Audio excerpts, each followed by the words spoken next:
If you've been stuck trying to play a good or great blues solo and you just don't know what else to do, where else to turn, this video is for you.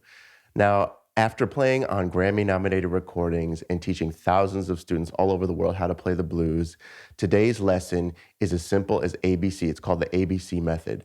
Stevie Ray Vaughan knew about it, B.B. King knew about it, John Mayer knows about it, and today you're going to learn how to implement the ABC method so that your blues solos always sound great and they'll never sound noodly again. Now first, let's get a lay of the land. We're going to be operating in B minor blues like Thrill Is Gone by B.B. King. So those chords are B minor.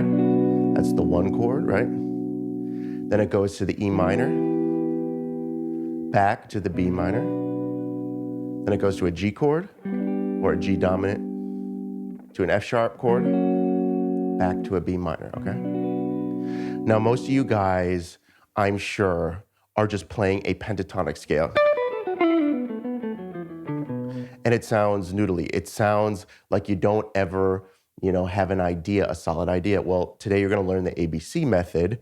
And then at the end, I'm gonna show you this little secret technique about how to actually tie everything together. And it doesn't even require more information, it just requires doing less. And if you like doing less and getting more bang for your buck, you're gonna wanna stick around to the end. So the ABC method goes as follows. We're gonna use this sliding super pentatonic scale. Okay? And the idea is that rather than noodling around in the pentatonic scale, kind of doing like that, what you're gonna do is develop an idea. That idea is A. And then you are going to respond with that idea with an idea B. You're going to use that sliding pentatonic scale to develop that idea B. Idea A, idea B, right? These are just examples. But you could take this concept and apply it over any blues that you encounter. And then you would repeat it, right? You go back to A, and then B.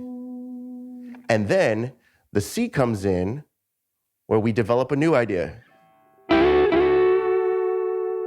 And we go back to idea A. Okay? So I'm gonna share with you exactly how that would sound over a backing track, right? So just to be clear, we're going A, then B, go to a C, and back to A, okay? It's literally as simple as A, B, C. This technique is gonna stop noodling in its tracks, right? And the idea is that you're gonna be developing ideas, right? You're gonna be developing ideas and leaving space in between your ideas so that, listeners can actually absorb what you're doing rather than just giving them an onslaught of random pentatonic ideas that actually don't develop into a coherent thought. So here is the ABC method in practice, and then I'm gonna share with you exactly kind of what ties everything together. So let's get into it. So we're gonna do the ABC method right here. That's A. That's B. A.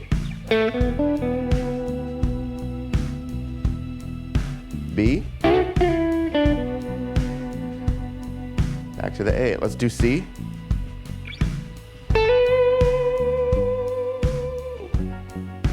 Back. Back to the A. Okay?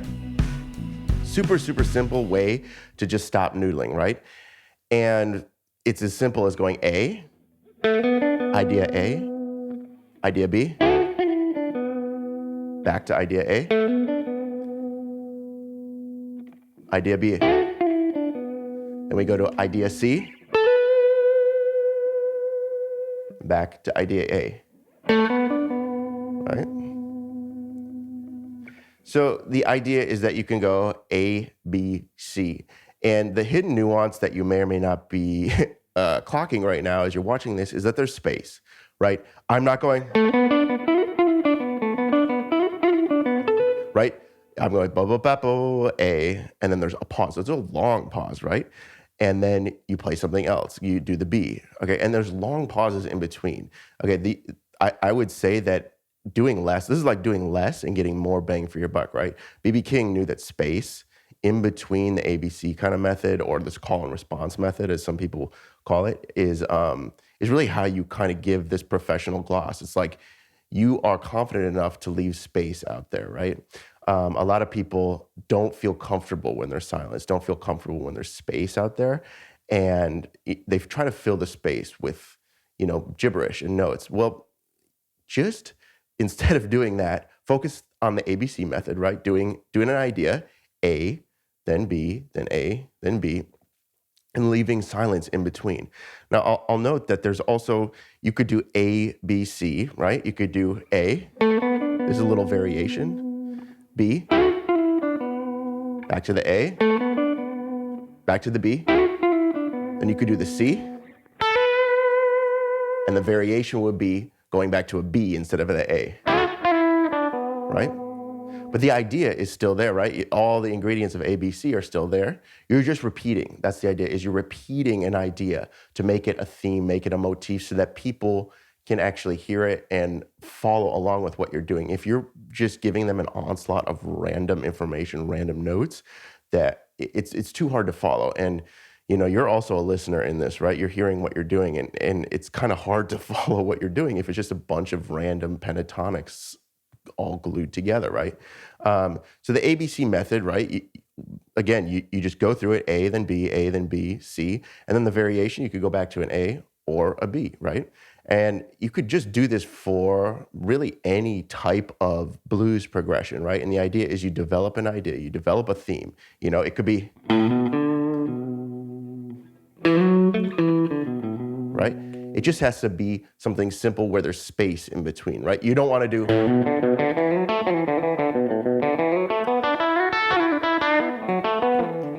like that's too much, right? You want to just choose like 3 to 5 notes, right?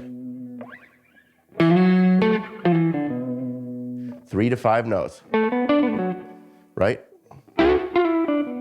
And that's kind of like the sweet spot for developing your own, ABC ideas, right? And this is like, I'm not trying to teach you licks or spoon feed you licks. I'm trying to teach you concepts that will actually transform your blues playing.